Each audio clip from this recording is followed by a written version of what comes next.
Everybody, 2 new stimulus payments may be on the way very soon. And the Federal Reserve recently discussed more stimulus relief for the American people. Welcome back to your fourth stimulus check update, everybody. And some of the failures in our economy. It has accelerated, in many ways, the inequities in our economy. And so when we took office, President Joe Biden and I knew that more than repair, we must reimagine our economy.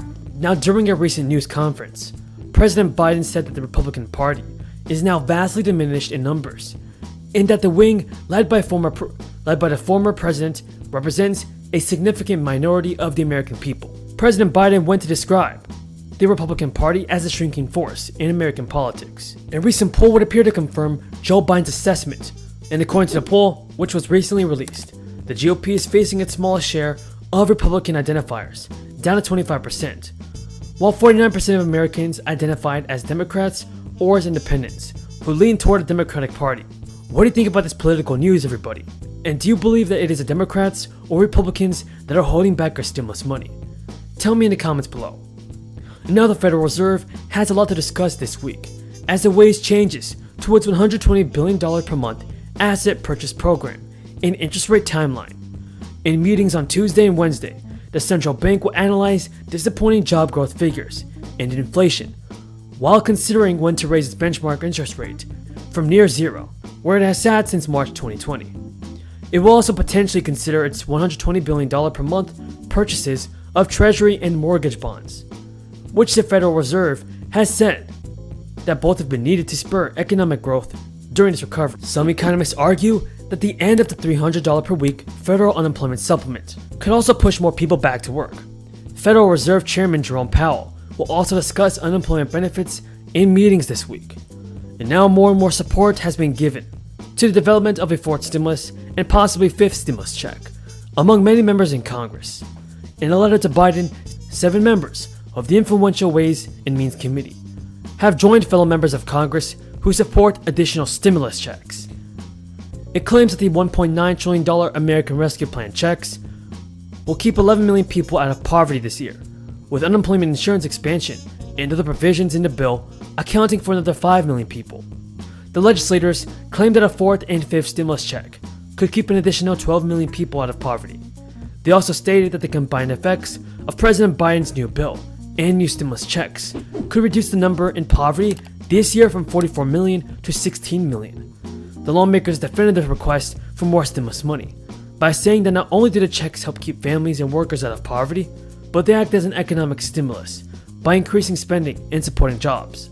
And now the unspent checks are not lingering bank account. And according to the Boston Herald, a staggering 1.24 million stimulus checks remain unspent from the first stimulus relief package, and that is an estimated $1.7 billion unaccounted for, based on the max $1,200 per household that was distributed. Now the IRS has already issued more than 2.8 million federal refunds to those who collected unemployment insurance during the crisis. The 2021 American Rescue Plan treats the first $10,200 of unemployment benefits received last year, or $20,400 for married couples filing jointly, as non-taxable income. And that means some 13 million taxpayers who paid income tax on that money before the change in the law can now be due for some money back. The specific amount of the refund will be different for each person. The first round of refunds started going out in late May to single people without dependents, with the second round expected sometime in mid-June. Married couples and taxpayers with dependents should expect to see their IRS money later this summer. And now Congress is back in session this week, after a Memorial Day break, and the topic of additional relief checks will likely be on the table, as America slowly begins to open up and lift lockdowns after the crisis. Some politicians are calling for additional aid to help people with living expenses, mortgages or rent, and paying down debts. According to Yahoo Finance, more than 80 members of Congress have said they would support a fourth and fifth stimulus check. Now folks, that is the end of the video.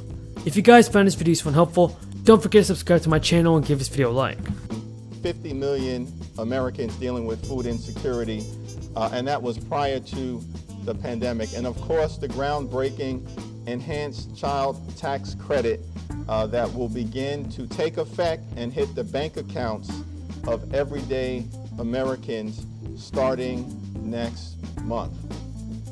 We talked about the importance of the things that we have already done in our caucus meeting with the counselor to the president, Steve Ricchetti, as well as Shayanda Young, who is the acting director of the Office of Management and Budget. It was a very good conversation. We also talked about how we are going to move forward. Number one, we had an extensive discussion of S1, HR1, which majority leaders indicated is going to be on the floor next week. We have taken a good hard look at how the American public would feel about this. But the discussions on them are progressing on two tracks.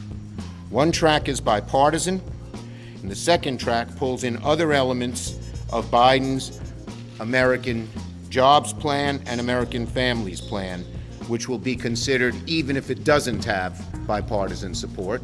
We'll continue, and make no mistake, Mr. Putin is testing the resolve of President Biden in these attacks. And then lastly, the G7, while I applauded their condemnation of the PRC, the Chinese Communist Party, I do think the delegation of this investigation into the lab to the World Health Organization, which has stumbled every step of the way, have been complicit in the cover-up of COVID-19.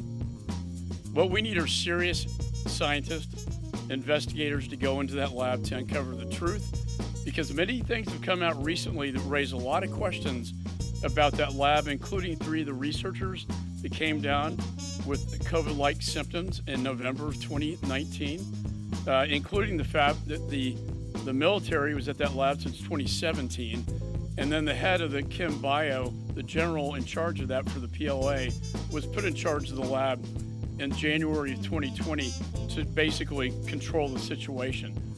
Finally, the gain of function, the fact that they were doing genetic modification at that lab, raises serious questions about the origins of COVID-19. We deserve the truth, the American people, the world, so that this never happens again. And with that, I'll turn it over to our birthday boy, Jason. It's a birthday week, but thank you, Mr. McCall. What happened last night on the floor, in my opinion, was a great show of disrespect for all Americans. The fact that a resolution was passed with just one sentence that adopted H.R. 467, which is over $1.5 trillion of spending without any debate, is unacceptable. And it shows a complete lack of transparency. And my question would